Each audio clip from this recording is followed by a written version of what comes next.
Está no ar o Lições da Bíblia, o nosso encontro semanal de estudo profundo da Palavra de Deus. E hoje vamos continuar a nossa jornada pelo Evangelho de João e seus temas tão preciosos e vamos encontrar Jesus como a fonte da vida. É sobre isso e muito mais o Lições da Bíblia que está começando agora.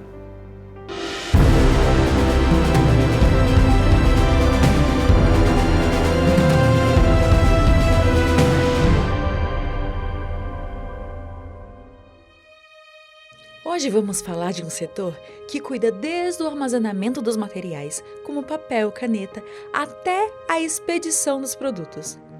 Cada lição é cuidadosamente embalada e preparada para o envio a todo o Brasil, sempre garantindo que o material chegue à casa dos alunos com a mesma qualidade que saiu da CPB.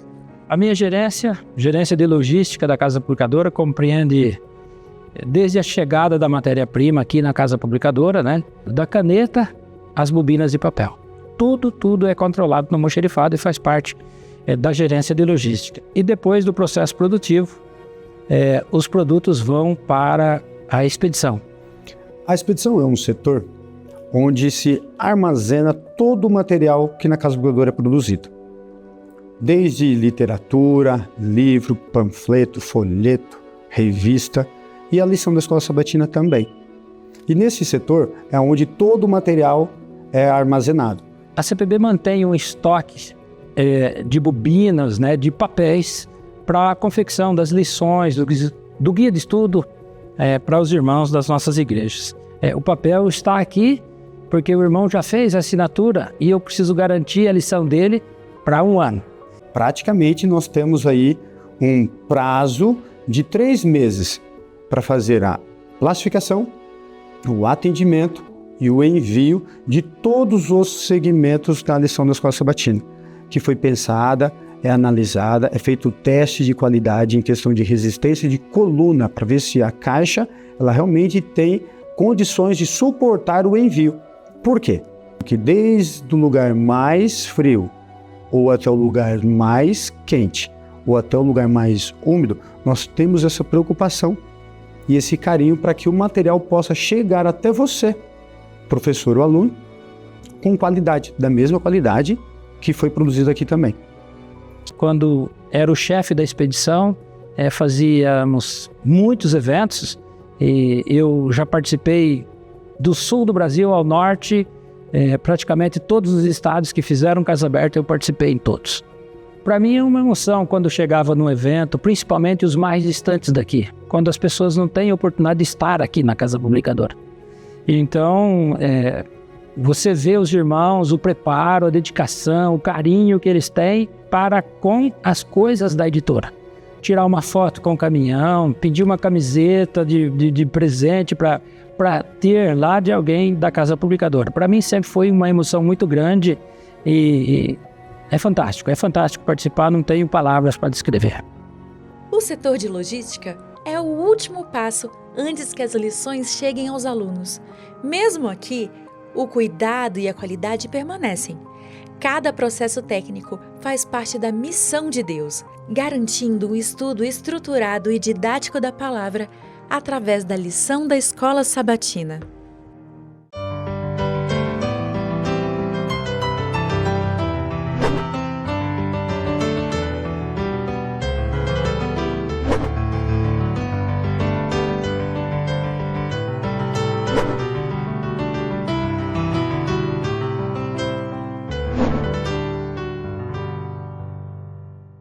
Nós já estamos juntos aqui à mesa para compartilhar com você esse estudo precioso do Evangelho de João.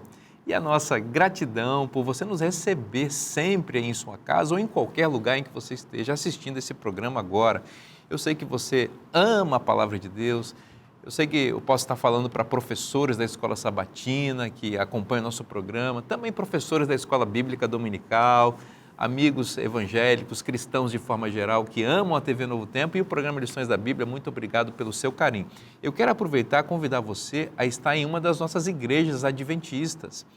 Isto mesmo, às 9 horas da manhã você é recebido nas escolas sabatinas que ocorrem aos sábados nas nossas igrejas. Você é nosso convidado especial. Pode chegar lá na igreja e dizer, olha, eu sou convidado do programa Lições da Bíblia, o pastor Vinícius e os amigos convidados dele me convidaram para estar aqui, você vai ser muito bem recebido. Falar em amigos convidados, eu apresento a vocês mais uma vez esses homens valorosos que estão conosco ao longo dessa temporada, abençoando a nossa vida com a palavra de Deus. Aqui à minha direita, o pastor Henrique. Henrique, seja bem-vindo. Muito obrigado, pastor Vinícius. Tem sido uma alegria estudar a Bíblia juntamente contigo, pastor Brenha, pastor Paroski. É muito bom estar aqui. Alegria nossa, Henrique. Pastor Wilson Paroski, seja muito bem-vindo mais uma vez. Obrigado, pastor. Meu abraço a você, à equipe da Novo Tempo e aos a nossa audiência. Exatamente. Pastor Brenha, que legal receber você mais uma vez. Alegria minha. Todas as vezes que a gente senta aqui para estudar a Bíblia, é sempre uma fonte de alegria e regozijo. Amém. Prazer. Ora para a gente, por favor. Ora sim. Querido Deus, querido Pai, obrigado por mais uma oportunidade como esta. Nós vamos abrir a Tua Palavra e vamos tirar dela preciosos ensinamentos para a nossa vida. Queremos pedir a Tua bênção sobre cada um de nós e sobre todos aqueles que estarão nos assistindo nesta hora, que possamos compreender claramente o que o Senhor tem para nos ensinar nesta hora, em nome de Jesus. Amém. Amém. Jesus é a fonte da vida, né? Ele é o criador da vida, Ele é o mantenedor da vida. E no Evangelho de João, pastor Brenha, nós encontramos algumas expressões de Jesus que remetem ao fato de Ele ser a vida e a fonte da vida. É verdade, é interessante, né, o título da nossa lição, essa semana, A Fonte da Vida, né? É impressionante porque quando a gente olha para esse conceito de vida, a gente volta à origem de tudo, né? Porque quando Deus sopra o fôlego de vida, né, no ser humano, no primeiro homem, Adão, quando ele o criou com as suas próprias mãos, a gente percebe que ali o propósito de Deus ali foi que o homem vivesse eternamente, né? Então, a vida, ela não apenas procede de Deus, mas ela é uma dádiva de Deus para nós, né? Porque todas as vezes que nós recebemos o fôlego de vida, a gente tem que encarar isso como um presente de Deus, né? Porque ninguém quer morrer, né? E a gente sabe que a morte entrou como uma consequência do pecado, mas o homem foi feito para viver eternamente, né? E essa vida, Deus vai trazê-la de volta ao homem na eternidade. Aqueles que creem em Jesus ou aceitam, essa vida será devolvida ao homem. E essa é a nossa esperança, a nossa expectativa, né? Mas eu acho muito interessante essa declaração de Jesus, né? Uma das 7 declarações que aparecem no Evangelho de João, de Jesus dizendo, eu sou, né? E aqui no verso 6 do capítulo 14, ele diz, respondeu-lhe Jesus, eu sou o caminho, a verdade e a vida. Naturalmente que a lição vai explorar um pouquinho mais ao longo das próximas semanas o conceito do caminho e da verdade. E nessa semana ela foca um pouquinho mais no conceito da vida, né? Então, é interessante essa declaração. Para mim ela é muito importante, porque eu não consigo desassociar essa declaração de Jesus do princípio de todas as coisas, né? Porque a gente pode fazer aqui uma pesquisa, né, com qualquer pessoa desse planeta. Ninguém vai, por sã consciência, dizer assim, eu não quero viver. Ele luta até o último momento para manter a vida, né? Mas exatamente essa declaração, ela tem muito mais a ver com a vida eterna e também com alguns conceitos de vida plena que nós mesmo neste mundo de pecado, nós podemos viver ao lado de Jesus, não é? Então, se eu pudesse aqui dizer o que talvez esse conceito de vida significa aqui, eu diria que, primeiro, vida eterna. Eu acho que a vida eterna é esta, porque todo aquele que nele crê não pereça, mas tenha a vida eterna. Então, a gente vê muitas declarações que nos levam para essa direção, né? A vida eterna.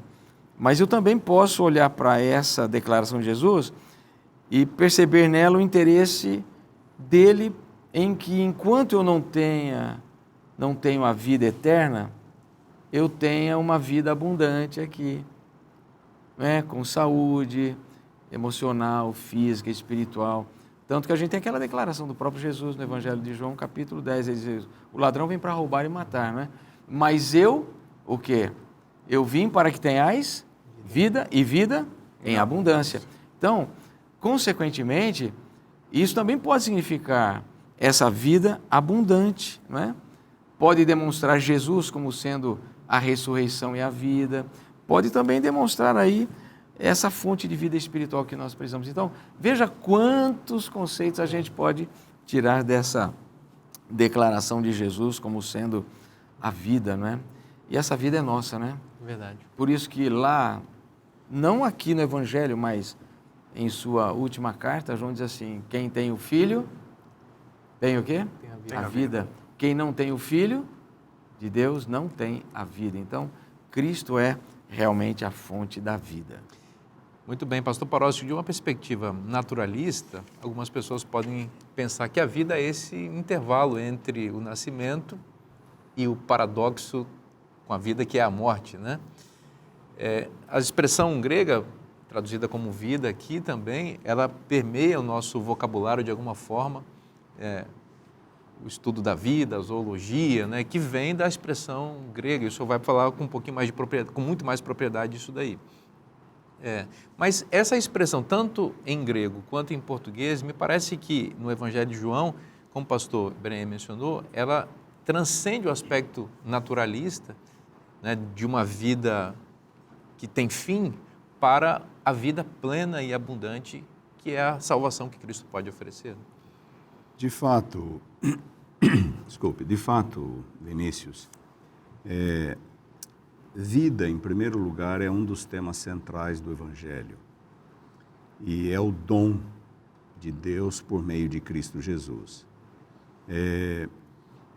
Logo no início do Evangelho, capítulo 1, versículo 4, logo depois de falar que Jesus, a palavra, criou todas as coisas, nada do que foi feito se fez sem ele, João declara, a vida estava nele e a vida era a luz dos homens.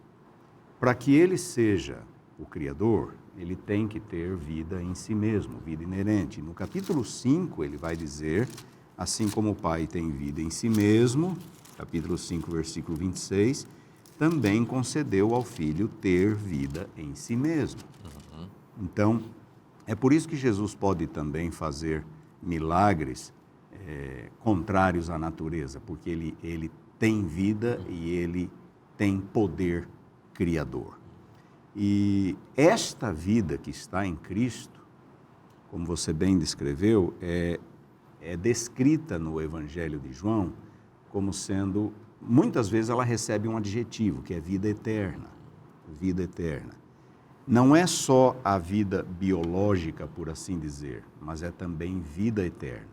Esta vida que está em Cristo está agora disponível a todo aquele que crê. É vida eterna. E no capítulo 3, versículo 36, João vai dizer, por isso quem crê no Filho tem a vida eterna. Quem crê no Filho tem a vida eterna.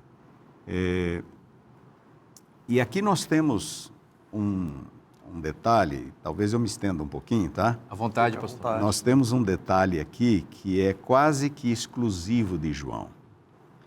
É o seguinte, na compreensão tradicional judaica de uma história linear, vida eterna é a bênção do mundo vindouro. Então, quando chegar o dia do Senhor, quando o Messias vier para estabelecer definitivamente o seu reino, então os mortos vão ressuscitar e terá início o período da eternidade para os crentes, vida eterna. Mas no Evangelho de João há um outro detalhe, uma outra dimensão. Esta vida eterna que já está disponível em Cristo, aquele que crê, começa agora. Então, vida eterna em João é uma bênção futura, e lá no diálogo de Jesus com Marta, quando Lázaro morreu, a gente vê muito bem isso. É uma bênção futura relacionada ao mundo por vir, mas também é uma bênção presente. Então, aquele que crê já tem vida eterna. E é por isso que em João capítulo 11, Jesus fala algo muito curioso, muito interessante. Capítulo 11, versículos 25 e 26.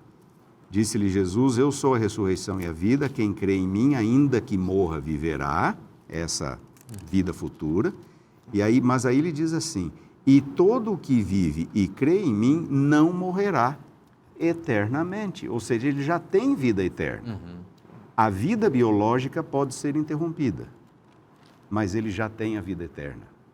Esse é um conceito de João. E eu poderia citar diversas outras passagens. Muito interessante isso. E no verso que o senhor citou, em João 3,36, o contrário também fica evidente aqui, porque ele diz assim: aquele que crê no Filho tem a vida eterna, ou seja, a pessoa já está no usufruto da vida eterna. O que todavia se mantém rebelde contra o Filho não verá a vida, mas sobre ele permanece a ira de Deus. Aqui que é o contrário, ou seja, a pessoa que não crê, embora esteja vivo biologicamente, ele já está sob a ira divina, que é a condenação, cujo ponto central é a morte, né? Que é o salário do pecado, ligando com o pensamento do apóstolo Paulo. Esse mesmo conceito nós encontramos em Paulo, por exemplo, em relação à salvação. A salvação é uma dádiva presente, ela não é só uma dádiva futura. Então, o crente já está salvo em Cristo, ele está salvo. Ele pode vir a perder a salvação, mas naquele momento em que ele crê, ele está salvo e ele tem vida eterna. A vida eterna já começou para ele, embora a vida biológica possa ser interrompida. Muito interessante isso, porque o dom da vida eterna nós já podemos usufruir agora. Isso é maravilhoso pensar, né? Nesse mundo de tantos problemas e sofrimentos que os cristãos sofrem, a gente pode descansar na certeza da salvação em Cristo e já usufruir desses benefícios agora. Porque em Cristo há vida, como o pastor Paroski mencionou. E eu acho tão interessante que, em alguns momentos no Evangelho de João, quando ele utiliza a sua identidade, a expressão utilizada no Antigo Testamento, para evocar a sua identidade, ele complementa com a vida. Eu sou o pão da vida. Eu sou a água da vida. Eu sou a ressurreição e a vida. Ele utiliza de algumas metáforas que carregam também a força do eu sou e da sua identidade. Tem um texto aqui na lição de domingo que eu quero destacar, que é o texto de João, capítulo 10, verso 7 até o verso 11. Aqui ele utiliza mais duas metáforas, diz assim: Jesus, pois, lhe afirmou de novo: em verdade vos digo, eu sou a porta das ovelhas. Todos quantos vieram antes de mim são ladrões e salteadores, mas as ovelhas não lhes deram ouvido. Eu sou a porta. Se alguém entrar por mim, será salvo. Entrará e sairá e achará pastagem. O ladrão vem somente para roubar, matar e destruir. Eu vim para que tenham vida e tenham em abundância. Eu acho muito interessante esse texto. O objetivo, naturalmente, é nos dar a vida, essa vida explicada pelo pastor Paroski. Vida em abundância. E aqui ele utiliza a ilustração de Cristo como uma porta. Esse mesmo capítulo, ele utiliza a ilustração também do pastor, eu sou o bom pastor, e aqui ele utiliza a expressão, eu sou a porta das ovelhas. Ou seja, Cristo, ele é o único acesso ao aprisco, onde estão ali os salvos e redimidos pelo sangue de Cristo Jesus. Não tem outro acesso. O único acesso é por Cristo. Se alguém tentar algum outro tipo de acesso, pulando a cerca, a parede, esse é o ladrão. Esse é aquele que está tentando roubar. O acesso à vida, esse acesso ele acontece unicamente por Cristo. Quem passa por ele pode ter vida. Sem passar por Cristo, sem ir a Cristo, não há possibilidade de vida, vida em abundância nesse mundo e a vida eterna. Agora é interessante que quando passamos por Cristo, eu acho que é importante destacar a segunda parte do verso 9, vou ler desde o começo para dar o contexto. Eu sou a porta, se alguém entrar por mim será salvo, entrará e sairá e achará pastagem. Ou seja, em Cristo há vida e em Cristo há verdadeira liberdade. Você tem autonomia para entrar, para sair, para pegar a pastagem. E aqui eu não posso deixar de destacar o que o verso 16 diz. Ele diz assim: ainda tenho outras ovelhas, não deste aprisco. A mim me convém conduzi-las, elas ouvirão a minha voz, então haverá um rebanho e um pastor. É muito importante, você mencionou, porque a conexão entre a porta, o aprisco e a vida está muito claro na metáfora das ovelhas. Sem um pastor, sem um aprisco, as ovelhas estão expostas aos salteadores e aos lobos, e elas perdem a vida. Com o pastor, elas são conduzidas aos pastos verdejantes, onde podem se alimentar e manter a vida, e ao mesmo tempo são protegidas com o pastor e com o aprisco dos perigos, né? Então, Cristo é o nosso grande defensor e o nosso grande provedor espiritual, e nele podemos confiar a nossa vida, né? Vamos fazer um breve intervalo, o programa Lições da Bíblia volta já já.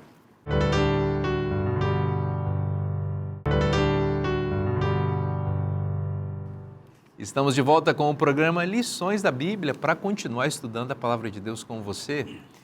E eu tenho uma dica muito especial para você que quer ter vida em abundância. Nós estamos falando sobre vida e nada melhor do que ter vida plena em Cristo em todos os aspectos, inclusive na vida física, na vida que envolve a nossa saúde. E é pensando nisso que a TV Novo Tempo desenvolveu essa edição especial da revista Esperança com o tema A Máquina Humana. Essa revista foi escrita pela Teru Gouveia, apresentador do programa Vida e Saúde.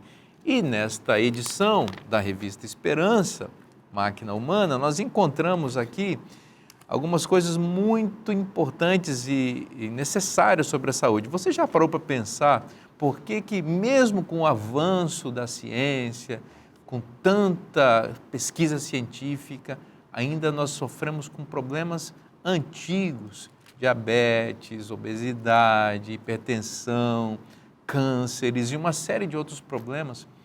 Poxa vida, será que não existe um caminho para a gente ter, fugir dessas doenças ou aprender a lidar melhor com os efeitos dessas doenças que já adquirimos? Ou como prevenir essas doenças? Essa revista vai ajudar a você a enfrentar esses problemas, a passar por essas situações com vida e saúde.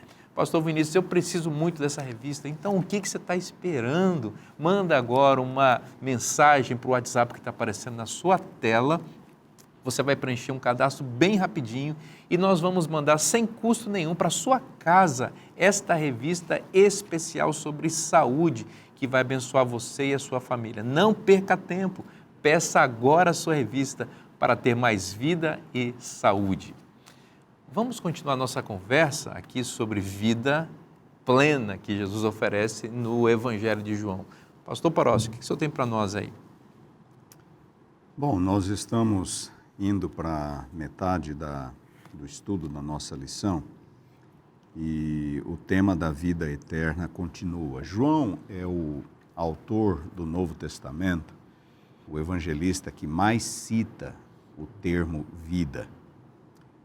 São 36 vezes. Metade destas, o termo aparece com o adjetivo eterno. Ou seja, ele está se referindo à vida eterna, à vida que está em Cristo e que Ele quer nos oferecer.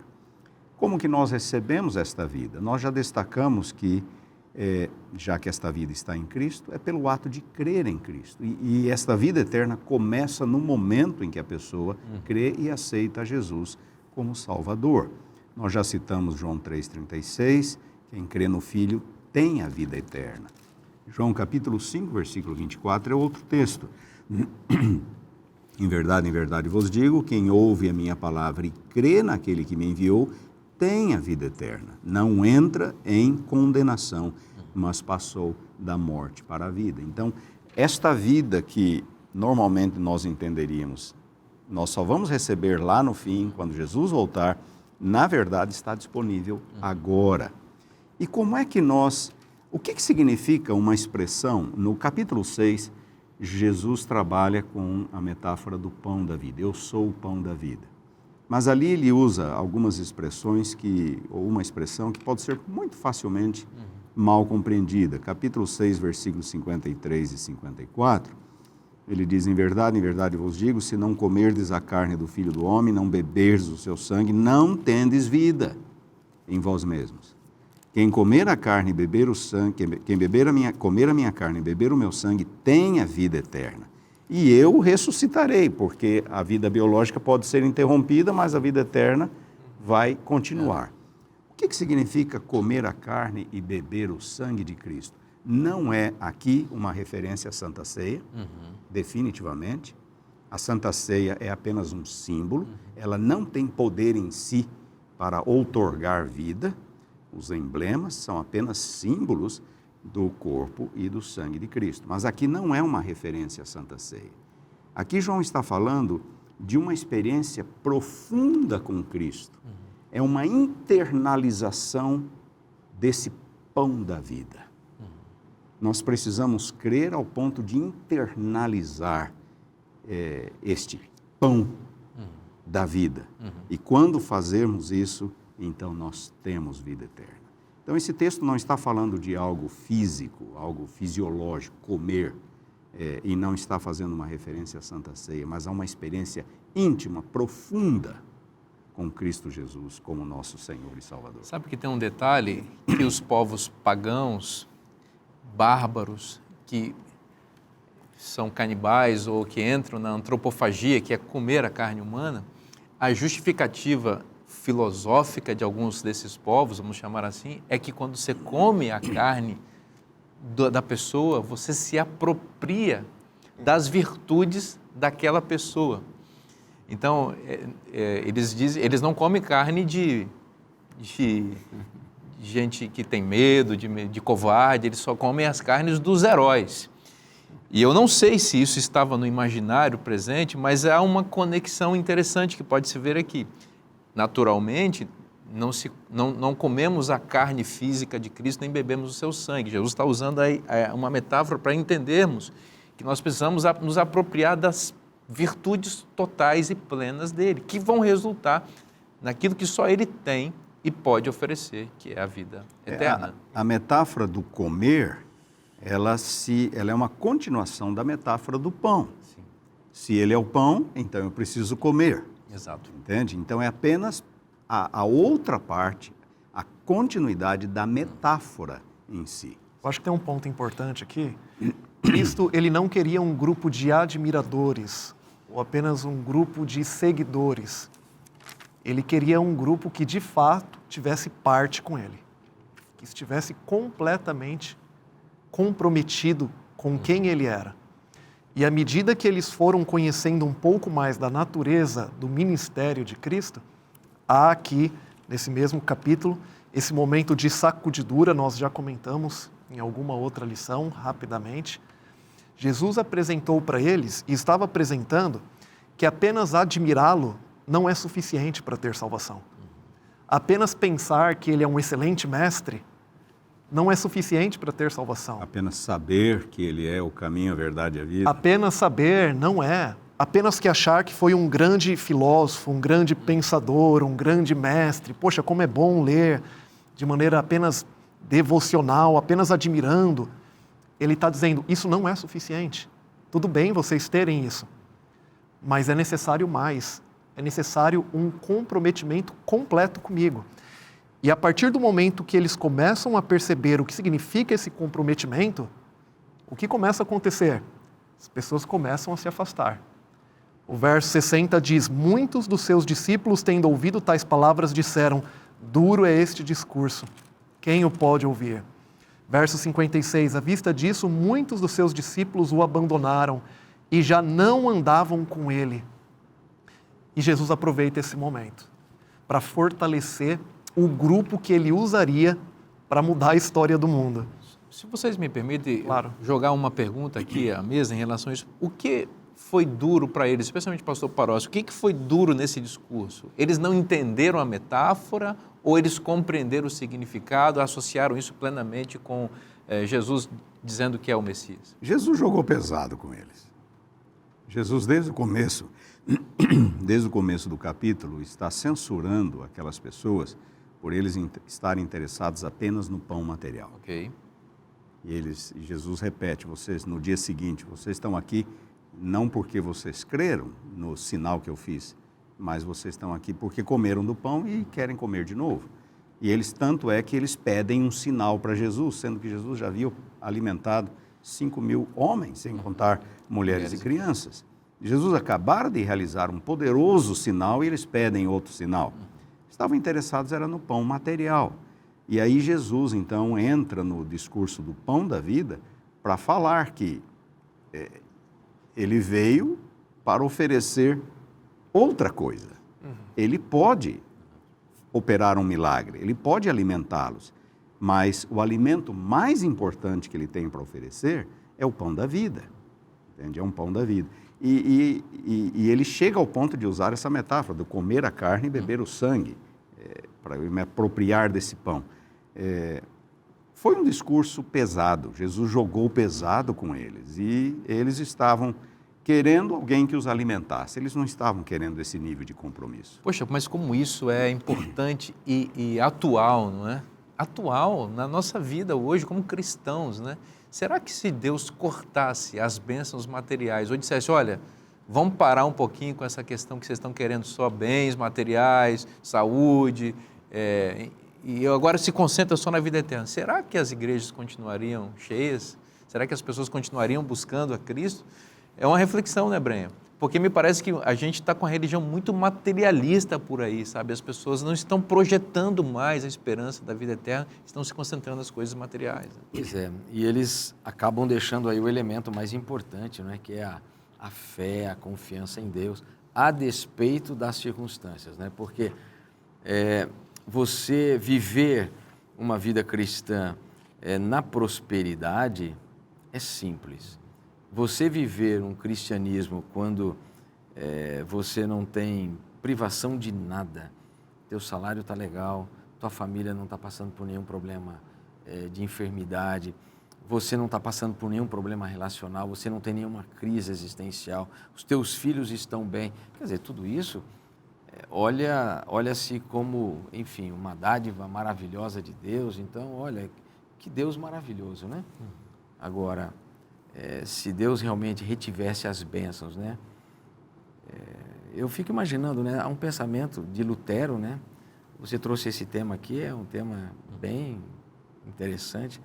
Lutero, ele dizia assim, se Deus fosse menos generoso para conosco, né? E ele fosse dando para você aos poucos, né? Uma hora ele desse uma perna, outra hora outra perna, um braço, um outro braço, uma mão. Como que você reagiria, né? Porque quando ele fala sobre gratidão, né? Então a gente precisa entender que esses processos, eles acontecem e a nossa fé é testada sobre todos os aspectos. E a gente precisa prevalecer mesmo diante de Deus, diante da crise mesmo. É na crise que você demonstra realmente quem você é na crise que você demonstra o tipo de caráter que você tem, a profundidade da tua fé, o tipo de relacionamento que você tem com Deus, a confiança que você manifesta, né?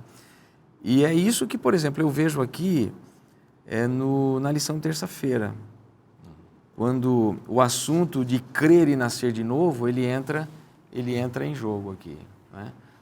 Tá certo que o articulista volta aqui para João 1 de novo, né? Mas faz um sentido, né, em relação a esse processo que nós já estamos analisando aqui sobre a questão de vida eterna, porque a vida eterna, como já foi colocado aqui, ela não é um ponto na nossa caminhada, ela é um percurso, porque eu posso estar hoje e amanhã não. A vida eterna não é um ponto que eu, uma vez salvo para sempre. Eu tenho que viver essa experiência, e essa experiência, ela é baseada exatamente aqui, olha, João 1, 12 e 13. E aí diz assim, olha, mas a todos quantos o receberam, deu-lhes deu-lhes o poder de serem feitos filhos de Deus, a saber, aos que creem no seu nome, aos quais não nasceram do sangue, nem da vontade da carne, nem da vontade do homem, mas nasceram de Deus. Então, o que isso significa? Significa que esses filhos de Deus, como João diz aqui, eles não se tornaram filhos de Deus por processos naturais ou humanos. Isso é muito importante, não é? Não é a minha linhagem biológica, não, mas é o meu crescimento, o meu desenvolvimento espiritual, a minha crença em Deus. É por isso que João é muito forte. Ele diz, não nasceram do sangue, ou seja, salvação não está ligado à etnia, não está ligado a uma classe social, não é? Salvação não está ligado a um povo, salvação é pela graça a todos. Por isso que João diz assim, a todos quantos o receberam. Isso é muito forte, porque o reino de Deus ele não é exclusivo, ele é inclusivo. Ele não é, Deus não, a gente poderia entrar num outro tema aqui que é importantíssimo, mas não é o tema, né? Deus não escolhe uns e rejeita outros. É para todos. Isso é muito importante, porque tem muita gente que às vezes está assistindo o nosso programa agora e já ouviu isso por aí, dizendo, então não adianta eu fazer nada, porque por mais que eu queira fazer, não vai adiantar, porque eu já estou predestinado a uma fatal perdição e morte eterna. Mas quando Deus diz assim, a todos, é para todos. E aí quando ele diz assim, que o Filho de Deus, ele não nasce da vontade da carne, está dizendo que também não é por esforço humano. Então tem muita gente que crê nesse processo, quer dizer, quanto mais eu fizer, mais eu angario méritos. E eu não vou entrar aqui no processo histórico disso, mas Jesus diz assim, olha, é a todos quantos o receberam. Ele deu-lhes o poder de serem feitos filhos de Deus. Pastor Brenha, quero pegar um gancho aqui no que você mencionou. O que faz um bebê para nascer? Ele não faz nada. Aqui no começo do verso, todos quanto o receberam. Então, é crer e não rejeitar. E a partir desse momento que não rejeitamos, podemos nascer de novo e sermos feitos filhos de Deus e nos parecermos mais como Ele. Um dos nossos maiores desafios não é agir como Cristo. Nós planejamos e agimos. O nosso maior desafio é reagir como Cristo. Nós reagimos como de fato somos. E só vamos reagir como Ele se de fato nascermos de novo como filhos de Deus. Que excelente. Nós vamos fazer um intervalo bem rapidinho agora, pensando em Jesus como a nossa vida, curtindo esse intervalo maravilhoso da Novo Tempo e lembrando que o programa Lições da Bíblia volta já já.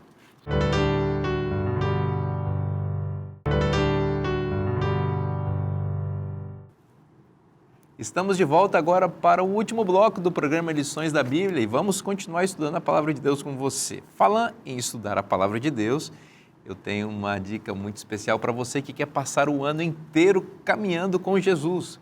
E você faz isso com um livro devocional e eu ofereço a você o devocional Descobertas da Fé, escrito pelo Dr. Rodrigo Silva, apresentador do programa Rodrigo Silva em Busca de Evidências aqui da TV Novo Tempo e também com canal do YouTube, muito conhecido nas redes sociais. O Dr. Rodrigo Silva escreveu com muito carinho esse devocional, apresentando a Palavra de Deus, conhecimentos ricos das Escrituras e aplicações espirituais para abençoar o seu dia. Bom, se você deseja adquirir este material, é só você acessar cpb.com.br. Vamos continuar conversando aqui sobre o tema da vida, que é Jesus, tal como o evangelista João nos apresenta. Pastor Paroski, nós desenvolvemos no bloco anterior a ideia muito rica, né, que o João nos ensina, de que aqueles que aceitam e creem em Jesus Cristo, eles já passam a ter a vida eterna, mas a vida física ela é interrompida.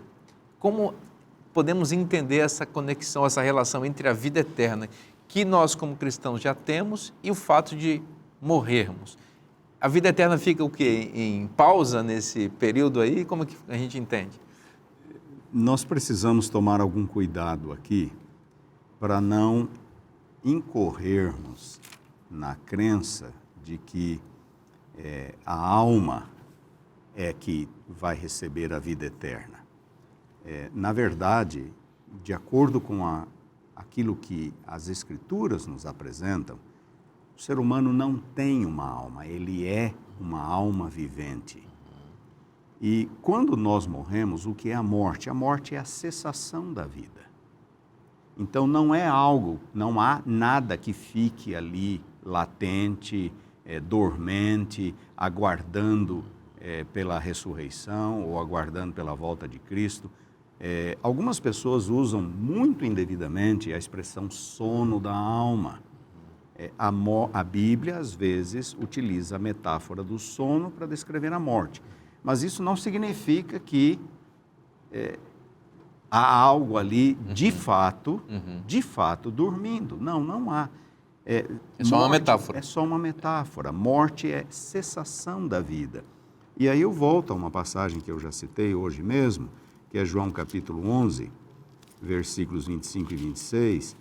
Disse-lhe Jesus, eu sou a ressurreição e a vida. A esperança do crente não é uma alma que vive eternamente com Deus. A esperança do crente é a ressurreição. Essa é a esperança do crente. Quem crê em mim, ainda que morra, viverá. Por quê? Mesmo que a vida biológica cesse, e morte é a cessação da vida, ele vai viver, porque ele já tem vida eterna. Essa vida eterna, o que é eternidade na Bíblia? Eternidade na Bíblia é tempo sem fim. Então, vida eterna é esta vida que nós temos, só que sem fim. Sem fim. Mas eu não consigo ter isso agora porque eu vou morrer, mas eu posso ter a certeza da vida eterna. Pela fé em Cristo, eu tenho a certeza da vida eterna. E aí diz Jesus, e todo aquele que crê em mim não morrerá eternamente. Ele pode morrer, mas não é para sempre. Ele vai reviver e vai desfrutar, então, desta vida por toda a eternidade. Excelente explicação, pastor Paroski, porque é bom a gente pensar que o que o evangelista João está nos dizendo que quando nós cremos em Cristo, nós temos a vida eterna no sentido que nós temos a salvação. Isso. Ela já está oferecida a nós e nós podemos já usufruir de tudo aquilo que a salvação em Cristo nos oferece. Naturalmente, enquanto o grande conflito não tem seu desfecho, enquanto Jesus não volta, na verdade, para ser mais preciso, nós vamos experimentar a morte eterna, mas isso não vamos experimentar a morte física, desculpa, vamos corrigir aqui, né? A morte física, o que não tira de nós o direito que Cristo nos conferiu com o seu sacrifício, que é a salvação. E esta vida eterna, ela vai se materializar quando aqueles que morreram em Cristo serão ressuscitados e aqueles que, por ocasião da volta de Jesus, estiverem vivos e salvos, poderão viver para sempre. Esse é o ensino das Escrituras. Então, quando João fala, você já tem a vida eterna, porque crê, ele está dizendo, vocês já estão salvos. E essa vida é para todo aquele que nele crer. Assim como nós temos abundância da palavra vida no Evangelho de João, nós também temos abundância da associação da vida com o crer. No entanto, nós, quando chegamos aqui na lição de quarta-feira, nós percebemos mais uma vez o tema da incredulidade. Tem até uma citação de Lucas 18:8, palavras de Cristo, quando vier o Filho do Homem, porventura achará fé na terra. E sem fé, sabemos que ninguém será salvo. É necessário crer, é pela graça, mas é mediante a fé. É importante a gente destacar nesse momento a questão do questionar, a questão da dúvida. Não é um erro questionar. Na verdade, eu até me preocupo com alguém que nunca questionou a sua fé. Talvez ela seja bem superficial. O questionamento pode servir como uma pá que vai colocar a raiz da nossa fé mais no fundo e dar mais sustentação. O problema não é questionar, desde que haja um coração sincero, um coração voltado a procurar a verdade. O tema que é destacado aqui é o questionamento e a dúvida, mesmo quando existe a evidência e a revelação de Deus quanto ao caminho e à direção. É usado o exemplo do povo antes de entrar em Canaã, quando os espias são enviados, 10 voltam com um relatório bem incrédulo, bem descrentes. Apesar de Deus ter dado já tantas evidências àquele povo, tantos milagres aconteceram na história daquele povo, Deus se revelava, deu a instrução, a direção, falou que a terra seria deles, mas mesmo assim, eles não acreditaram.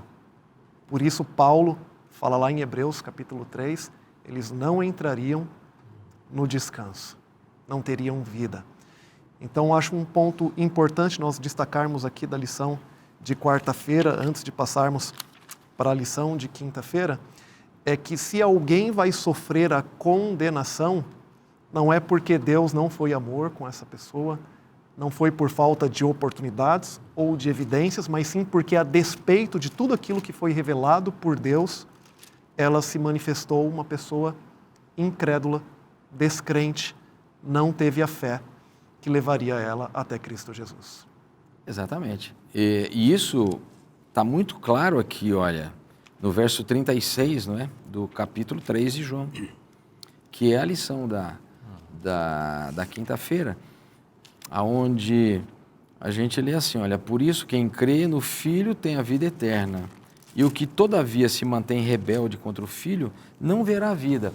Então, ou seja, na vida, vamos colocar aqui, na nossa vida cotidiana, tudo são escolhas. Embora a vida eterna seja uma dádiva de Deus, embora a vida eterna seja um presente de Deus para os filhos, porque a sentença após o pecado era a morte eterna. Então, quando você vê o salário do pecado, não é o que Paulo diz? É a morte. Mas o dom gratuito de Deus é o quê? A vida. A vida eterna.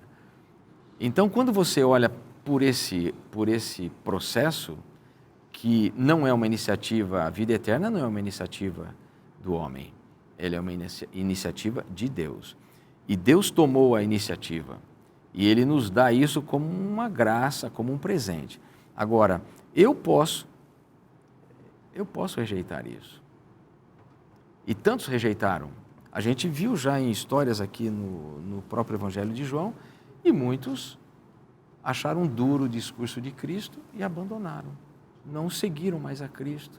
E quando Jesus olha para os discípulos naquela cena ali, e Ele diz, e vocês? Vocês também querem me abandonar? E aí o que Pedro diz? Senhor, para onde iremos nós? Só Tu tens as palavras de vida eterna. Então, ou seja, naquele momento Pedro faz uma escolha. E essa escolha nós fazemos todos os dias. Porque a salvação é um dom diário. Pois não, pastor? Isso significa que a salvação pode ser perdida. Sim. Ela não é... O conceito bíblico de salvação não é uma vez salvo para sempre. Mas todo que vem a mim, de modo nenhum lançarei fora, no que diz respeito a Ele. Em João capítulo 8, ele vai dizer, verso 31, se vós permanecerdes na minha palavra. Tem que permanecer, né? Entendeu?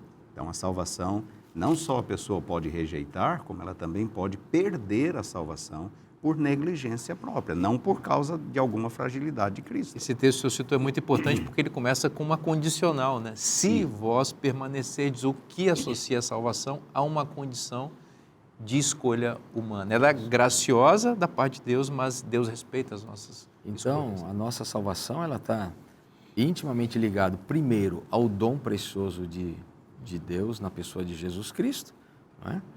Mas também ela está ligada às nossas ações, não é? A ação de aceitar ou de rejeitar. É por isso que Paulo, eu gosto daquela declaração de Paulo em Romanos, parece-me que 14, 23, onde ele diz que tudo aquilo que não provém de fé é pecado. Então, ou seja, está dentro do ser humano o poder da escolha. E isso Deus colocou no homem desde o princípio de todas as coisas, voltando ao princípio de novo, que é o livre arbítrio. A Adão foi dado o direito de viver eternamente ou de não viver eternamente. Se você comer do fruto, você vai morrer. Se você não comer, você vai viver. Então, esse processo, ele passa por toda a Bíblia. Escolham, eis que proponho a vida e a morte, a bênção e a maldição. Escolham, pois, o quê? A vida, para que vivas. Pastor Porosco, uma rápida explicação, por favor, de João 3,18, porque aqui é dito que quem nele crê, em Jesus, não é julgado. O que não crê já está julgado. Como conciliar isso com a ideia de que todos seremos julgados? A palavra aqui utilizada é uma palavra que tem dois sentidos. Ela pode significar julgamento, como pode significar condenação. Nós sabemos que julgamento é uma doutrina bíblica e todos vão ser julgados. Mas o que vai acontecer com aquele que crê é ele não será condenado. Então todos passaremos pelo juízo, mas nem todos seremos condenados. Excelente explicação, muito obrigado, porque isso tem muita conexão com a lição dessa semana. Porque a lição dessa semana diz que aqueles que creem em Jesus têm a vida eterna. No juízo amoroso de Deus, Ele garante a salvação daqueles que aceitam o seu sacrifício e creem no seu nome. Portanto, o convite de Jesus para você hoje é aceitá-lo como Senhor e Salvador, é crer nele para ter vida eterna, vida em abundância, que significa a salvação que você já pode experimentar agora, receber as bênçãos do céu neste momento da sua vida. Esse oferecimento maravilhoso de Deus, de vida em abundância, está na Bíblia. E se está na Bíblia, é bom para você. Eu te espero na próxima semana. Que Deus te abençoe muito. Forte abraço e até lá.